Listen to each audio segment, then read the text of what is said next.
Here is a tale of 3 bonds. All 3 were issued by Banco Espirito Santo before the Portuguese lender collapsed 18 months ago. It split into a good bank, Novo Banco, to keep Portugal's financial system functioning, and also a bad bank, still called Espirito Santo.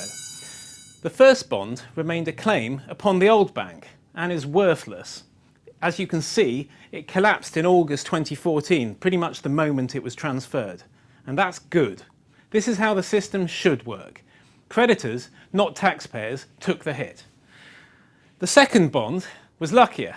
With greater seniority, it was transferred to Novo Banco and is now worth €80, about right for a claim upon a risky but still viable bank.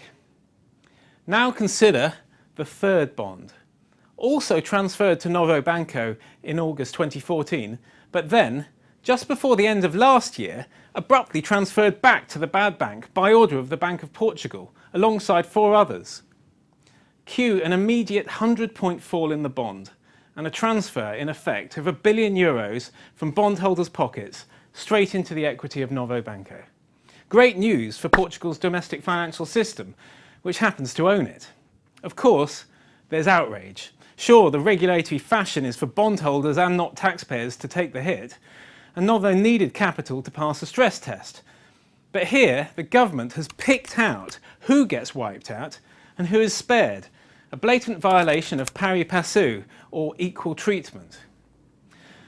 But unlike fund managers, politicians always see property rights as contingent, to be balanced against other interests. Foreign lenders may, quite rightly, punish Portugal and its banks with wider spreads in future. That is a price that its new left-wing government appears prepared to pay, rather than hurt distressed pensioners, pot-banging protesters, or domestic lenders. With the European Central Bank now taking over bank resolution this month, Portugal has gambled that this act of banditry, and let's be honest, that is more or less what it was, will be seen as a one-off. Their motivation is easy to explain. Therefore, none of us should have been surprised.